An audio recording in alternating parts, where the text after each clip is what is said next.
Hello. I wanted to do a video about my router station because I think it's quite cool actually. I came up with an original design for my router station in my garage, and I came up with this through nobody else's idea. I tried to find everything I didn't like about router stations, being one, that they take up so much room in a garage, you know, being a separate place of their own. Two, I didn't like the vacuum assisting systems where you had to have like two hoses, like one hose here and another vacuum assist going underneath. So I wanted one system that was going to gather the dust as best as possible. And so what I did was I grabbed a 5-gallon bucket and put a special lid on it. And what is special about that lid is this goes on a standard 5-gallon bucket, and this lid unscrews. So you can unscrew this lid and this stays on the bucket, and then when you're ready to put it back on, you just line this up and it screws back on, and it's very snug. It does take up some of the volume of the 5-gallon bucket, but if you're using this as a dust collection system, or you have an ounce of logic in your head, you're never going to fill a 5-gallon bucket all the way to the rim. That would just be terrible. You can see the size of this here. It's very nice. And it even came with a tool for removing the lip if you have to, but I've never had a problem getting the lips off, and flathead screwdrivers work amazing. But yeah, so I got a pair of these for 20 bucks on Amazon, and so I got a spare one. And what I've got going on here, as you can see, is my router station, and I built a nice little fence here, and it's got a sunken in section that goes deep enough that it's going to allow me to cinch this up to it. And instead of buying a very expensive or even inexpensive router lift that may or may not keep it square, I simply went with the original plunge router mount. And in this case, with this hole right here, I can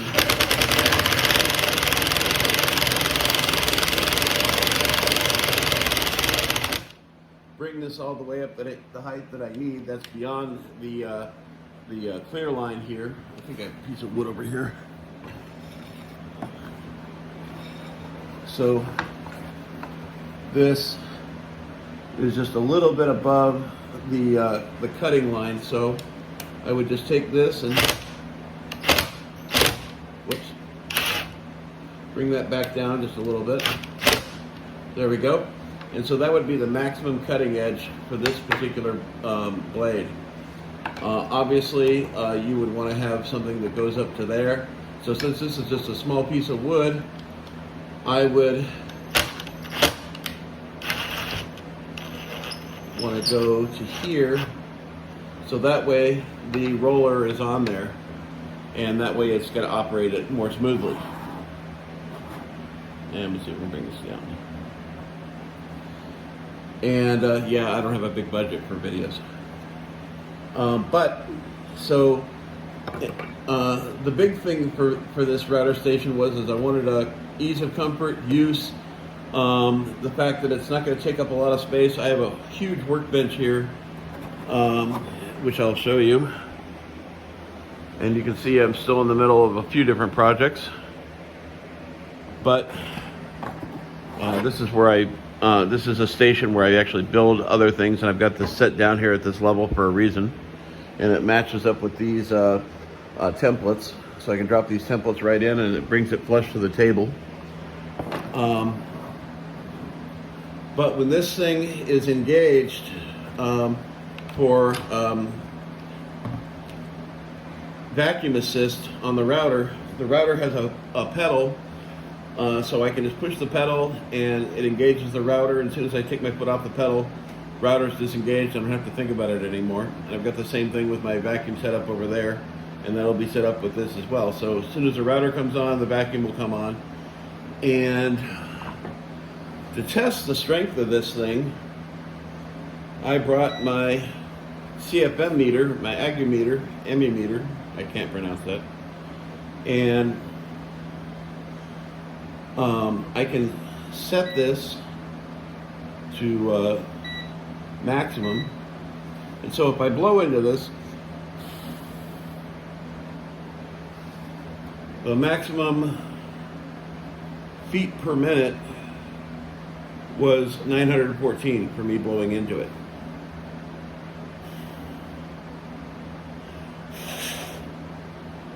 So there's 1548. So let me reset this.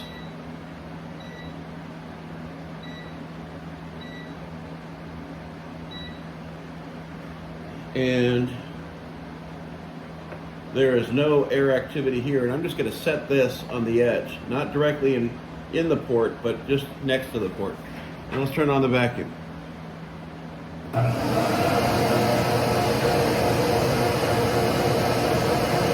1625, 1631, 1650.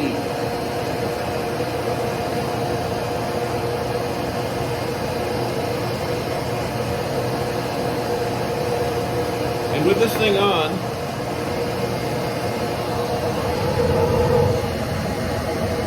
you can hear the vacuum. It's sucking it. And if I take my hand and put it over, the router's not on right now. It's not even plugged in. You can see the cyclone getting sucked in.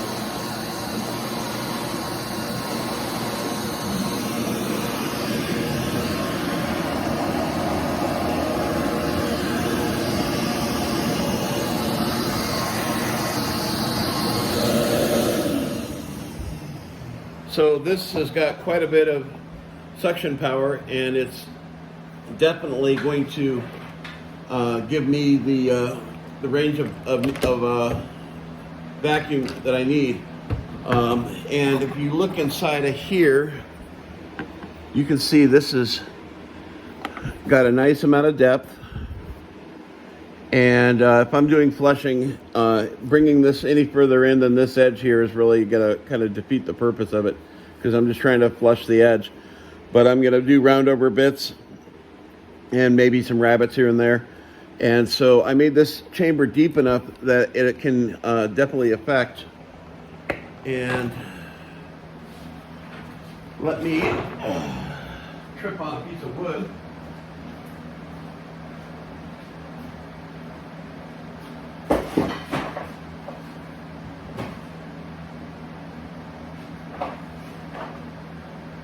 I meant to grab this earlier, but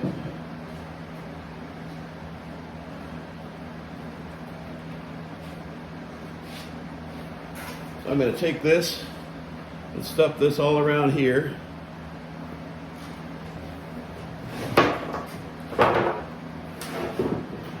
I've got so much wood, and you can see it's all up in here. I'm just going to set this right there.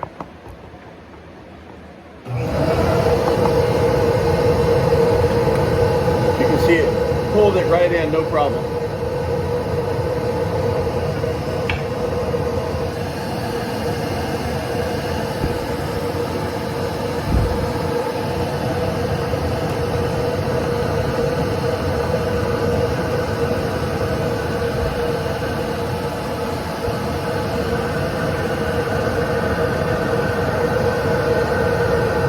So you can see, even if I had this thing all the way inside where it's not even being effective, it's still sucking in all the dust.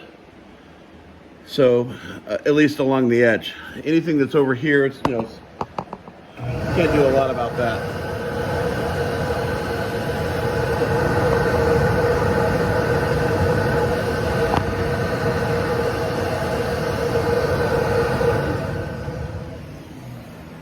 Somebody will probably say, well, you know, it's not sucking the dust in from the other side of the room either.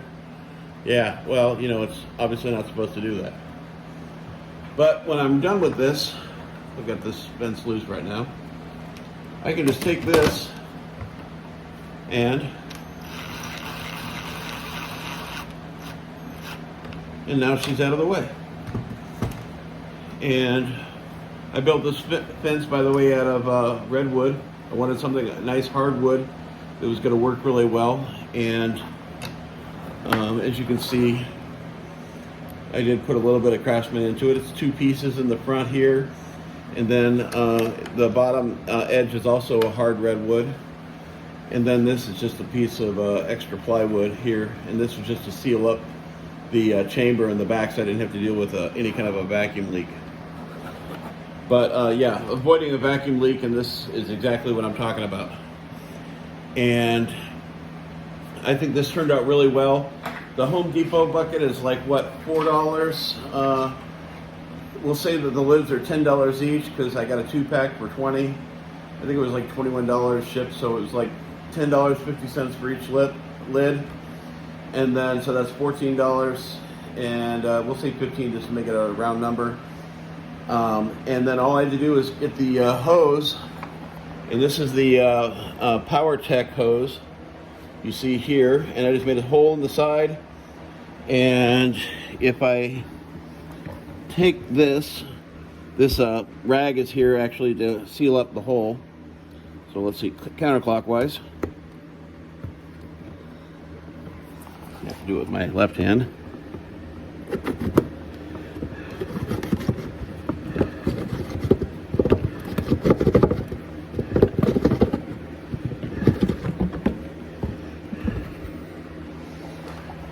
You can see inside here where I've got the hose going in at an angle, so that way it creates a cyclone effect. And then of course I've got my cyclone collector there as well.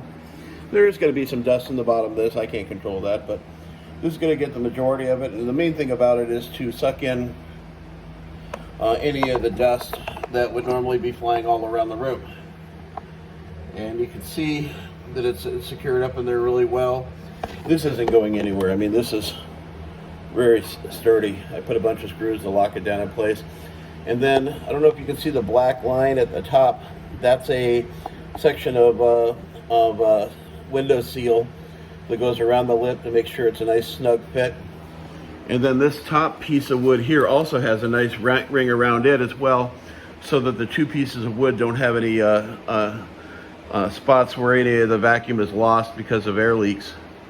So if you pull this top piece out, then you'll see the main piece that this guy attaches to, and you'll see that that has also a vacuum seal on it. And by the way, that noise in the background, that is my 2-filter triangle filter for the garage, and that thing works so incredibly well. I've had that in here for maybe 2 weeks, and I already got to replace the filters maybe.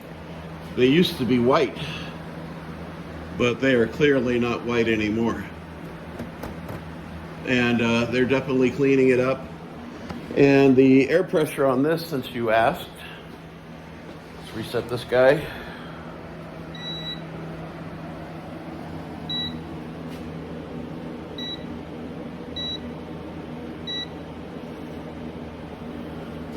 And it's set to 0. Well, 13.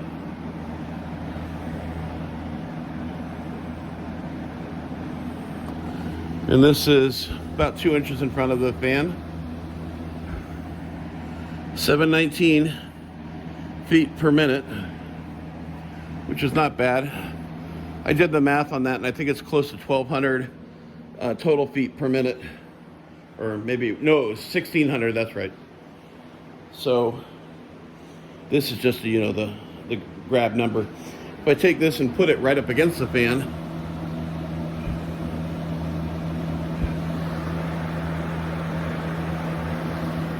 same number, nothing's changed.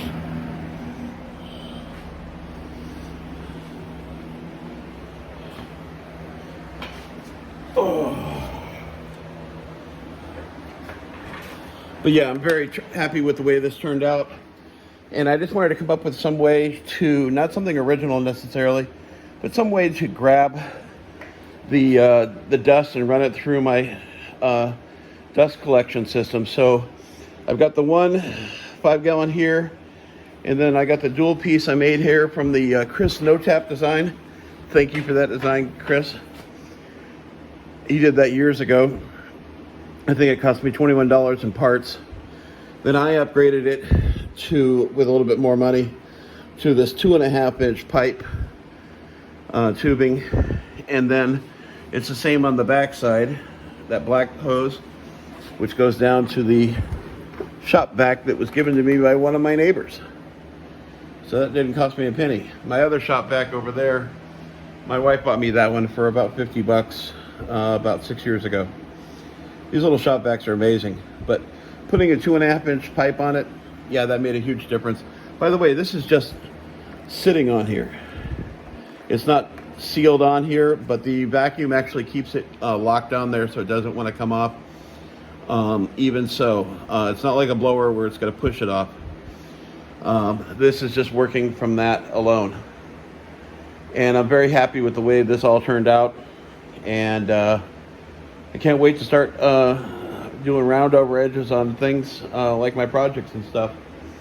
You know, I build planter boxes and various items for sale, and seem to be selling some items here and there, and that makes me feel good. And I'm not doing this kind of stuff anymore, but boy, I sure as hell could have used that. Use this setup on that, that's for sure. Everybody have a great day.